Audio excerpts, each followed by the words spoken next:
ಈ ಆಷಾಢ ಅಮಾವಾಸ್ಯೆಯ ದಿನವನ್ನ ಆಟಿ ಅಮಾವಾಸ್ಯೆ ಎನ್ನುತ್ತಾರೆ. ಸಾಮಾನ್ಯವಾಗಿ ಭೀಮನ ಅಮಾವಾಸ್ಯೆಯೇ ಆಟಿ ಅಮಾವಾಸ್ಯೆಯಾಗಿದೆ. ತುಳುವರಲ್ಲಿ ಒಂದು ವಿಶೇಷ ಸಂಪ್ರದಾಯ ಇದೆ. ಸೂರ್ಯೋದಯಕ್ಕೆ ಮೊದಲೇ ಪಾಲೆ ಮರದ ತೊಗಟೆಯನ್ನ ಕಲ್ಲಿನಿಂದ ಜಜ್ಜಿ ತೆಗೆಯಬೇಕು. ತೊಗಟೆಯನ್ನ ತೆಗೆಯುವಾಗ ಕಬ್ಬಿಣದ ಕತ್ತಿಯನ್ನ ತಾಗಿಸಬಾರದು. ಅಂದು ಮನೆ ಮಂದಿಯೆಲ್ಲರೂ ಆರೋಗ್ಯವರ್ಧಕವಾದ ಪಾಲೆಯ ಅತಿ ಕಹಿಯಾದ ರಸವನ್ನ ಕುಡಿಯುತ್ತಾರೆ. ನಂತರ ತೆಂಗಿನಕಾಯಿ ತುರಿ ಹಾಕಿದ ಗಂಜಿ ಉಣ್ಣುತ್ತಾರೆ. ವೈಜ್ಞಾನಿಕವಾಗಿ ಈ ಆಚರಣೆಯನ್ನ ಗಮನಿಸಿದ್ರೆ ಪಾಲೆ ತೊಗಟೆಯ ರಸ 1 ವರ್ಷದ ಕಾಲ ಯಾವುದೇ ರೋಗ ರುಜಿನಗಳು ದೂರವಾಗುತ್ತದೆ ಎನ್ನುವಂತ ನಂಬಿಕೆ ಇದೆ.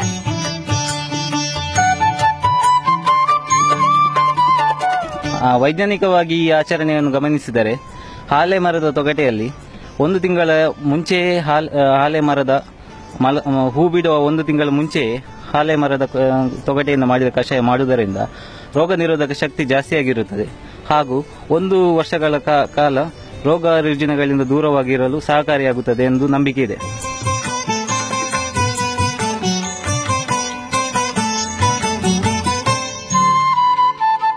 ಅನ್ಯ ಆಹಾರ ಸೇವನೆಗೆ ಮೊದಲು ಖಾಲಿ ಹೊಟ್ಟೆಗೆ ಸೇವಿಸುವುದು ಅತಿ ಉತ್ತಮ ಎನ್ನಲಾಗಿದೆ. ಈ ರೀತಿ ಸೇವಿಸುವುದರಿಂದ ಅನೇಕ ಬಗೆಯ ಔಷಧಿಗಳು ನಮ್ಮ ಶರೀರಕ್ಕೆ ಸೇರಿತು ಎಂಬ ಬಲವಾದ ನಂಬಿಕೆ ಇಲ್ಲಿ ಗಮನಾರ್ಹವಾಗಿದೆ. ಈ ಪ್ರಯುಕ್ತ ಕಾಪುವಿನ ಮೂಳೂರು ಹಿಂದೂ ರಕ್ಷಾ ವೆಲ್ಫೇರ್ ಟ್ರಸ್ಟ್ ವತಿಯಿಂದ ಆಟಿ ಅಮಾವಾಸ್ಯೆಯ ಪ್ರಯುಕ್ತ ಹಾಲೆಯ ಮರದ ತೊಗಟೆಯ ಕಷಾಯವನ್ನ ಉಚಿತವಾಗಿ ವಿತರಿಸಲಾಯಿತು. ಮೂಳೂರು ಪಡುವಿನ ಹಳೆ ಭಜನಾ ಮಂದಿರದ ಬಳಿಯಲ್ಲಿ ಮತ್ತು ಮತ್ತೆರಡು ಕಡೆಗಳಲ್ಲಿ ಈ ಕಷಾಯದ ವಿತರಣೆಯನ್ನ ಬೆಳಗ್ಗೆ 6:15 ರಿಂದ 9 ಗಂಟೆವರೆಗೂ ನೀಡಲಾಯಿತು. ನೂರಾರು ಮಂದಿ ದೂರದ ಊರುಗಳಿಂದಲೂ ಆಗಮಿಸಿ ಆಟಿಯ ಮದ್ದನ್ನು ಪಡೆದುಕೊಂಡಿದ್ದಾರೆ. ಟ್ರಸ್ಟ್ನ ಸದಸ್ಯರು ಮುಂಜಾವಿನ 3 ಗಂಟೆಯಿಂದಲೇ ಹಾಲೆ ಮರದ ತೊಗಟೆ ಸಂಗ್ರಹಿಸುವ ಕಾರ್ಯದಲ್ಲಿ ತೊಡಗಿಸಿಕೊಂಡಿದ್ದರು.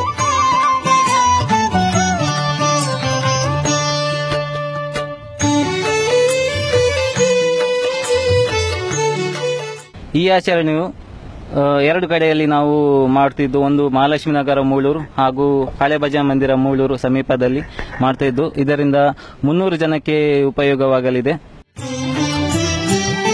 ಅದೇ ರೀತಿ ಜೈನಕಾಶಿ ಮೂಡಬಿದ್ರಿಯ ಆಳ್ವಾಸ್ ವಿದ್ಯಾಗಿರಿಯಲ್ಲೂ ಶಾಸ್ತ್ರೋಕ್ತವಾಗಿ ತಯಾರಿಸಿದ ರೋಗ ನಿರೋಧಕ ಪಾರಂಪರಿಕ ದಿವ್ಯೌಷಧ ಆಟಿ ಕಷಾಯವನ್ನ ವಿದ್ಯಾರ್ಥಿಗಳಿಗೆ ವಿತರಿಸಲಾಯಿತು. ವಿದ್ಯಾಗಿರಿಯ ಆಳ್ವಾಸ್ ಆಯುರ್ವೇದ ಆಸ್ಪತ್ರೆಯ ಆವರಣದಲ್ಲಿ ಆಟಿ ಕಷಾಯವನ್ನ ವಿತರಿಸಲಾಯಿತು.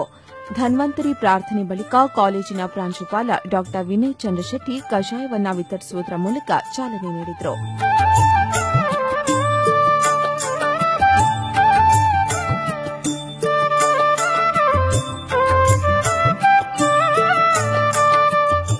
This Saptaparna Kashaya will help us to boost our immunity so as to prevent from the recurrent infections. So we ourselves, since 2 years, last year we have started the RTMOS preparation, Kashaya preparation, and we are distributing free to the society, the people, those who are willing to take. It's very clear that sign that we have to focus or showcase our strength of the traditional preparations to the general public.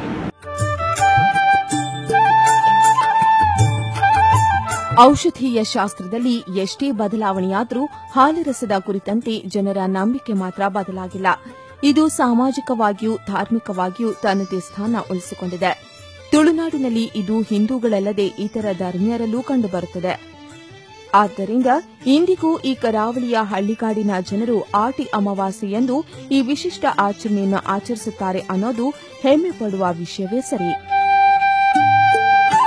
Santosh, Spandana news, Kapu.